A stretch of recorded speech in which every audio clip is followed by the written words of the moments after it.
I get many death threats on a weekly basis by Nazis. We've done more to confront Nazism and Islamism. So are you an anti-Nazi movement? I am, yeah, we are. Yeah. And Islamism and Nazism are opposite sides of the same coin. I've grown up in Luton. Some of the best people I've met through growing up are Muslim. Some of my mates are Muslim. You had Butch Vassell on this show last week. I was out with his son on Thursday night, okay? I don't hate all Muslims. Muslims are the first victims of Islam and extremist Islam. That's what's happening. I don't hate them. What we saw was an attack on our armed forces. I want to ask you, what would you have done? That's your town, okay? What would you have done at that time? Because I contacted the council. I set up a website called Save Luton. I documented that all the continuing things that this group have done in our town. I explained that when Jews were remembering the Holocaust outside our town hall, they had to barricade themselves and lock themselves inside the town hall because this group of large Muslim fanaticals were trying to attack them. In this video there's a 5-year-old girl who's screaming and crying. They attack the multi-faith march every year. Now in Luton and towns like Luton, when two kids continually cause a disturbance or a nuisance, you get an ASBO. Yeah?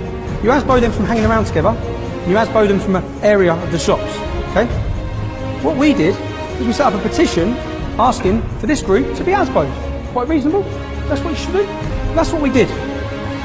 5 years later, you now see they're talking about ASBOing terrorists. Exactly what we were asking them to do before any protests, before we took to any streets. Now we know the police suppress what's going on in the town. We know the Labour councillors, we've seen it with Rotherham, are hiding the facts. We know what's happening in our own town. As I've said, we've foreseen ISIS. We've foreseen all these issues that are going on because we're living it. We're living amongst it, we're breathing it, it's where we live.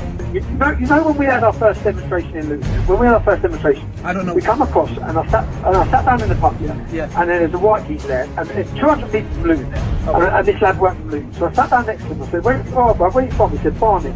He goes, don't worry, bruv, 30 National Fronts just got off the train station, yeah? Okay. I said, listen, bruv, you see when they get here, we're going to smash their fucking heads in. Okay. And he looked at me like, what? I said, we're going to smash their fucking heads in, bruv. Look around this pub. And then I remember, 10 of us broke away from the police, where the National Front were, and we fucking licked them up, took all their shit off and threw it. And I remember watching all the Muslim taxi drivers stand there clapping. And then I went over to the Muslim taxi drivers and said, don't fucking clap. That's what we do to our extremists. That's what we will do to them. You see if I see the National Front outside my house, I'll punch their fucking heads in. Yeah? The difference is you haven't done that to them. Okay. That's the difference. Okay, 1 second. You have not done that. Yeah. I've seen the image of your property. It's sort of like Fort Knox now.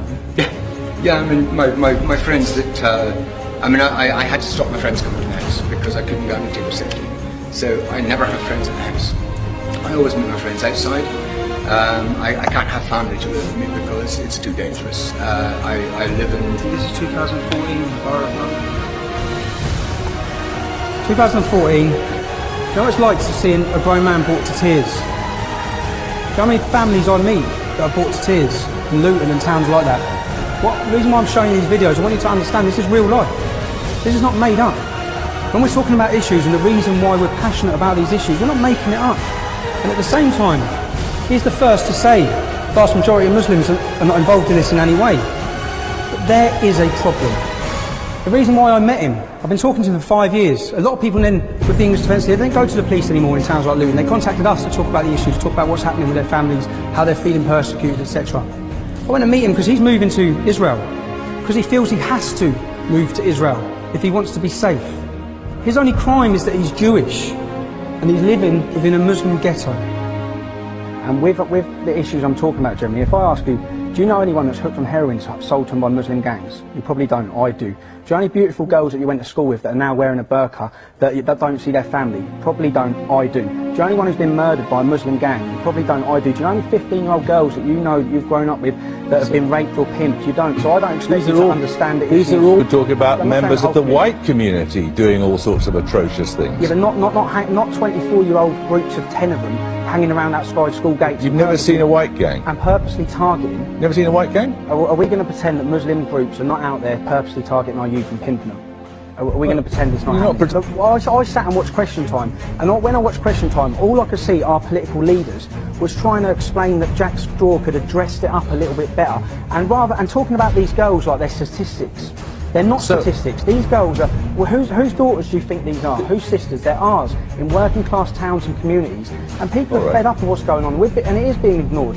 For 20 years, our councillors and the leaders from the Islamic community have conspired with the police to not deal with Muslim pimping gangs. They've allowed systematic rape of our youth Right. for the fact of being scared to be called a racist. Although you... Any... That's fine, I'm waiting. Here, go on. Would you wait for me Here, to go on. enter the premises Here, without... go on. Okay, no problem. This mosque where we are, so you have to understand this, okay? In this old church, they're promoting hatred and war against all of us.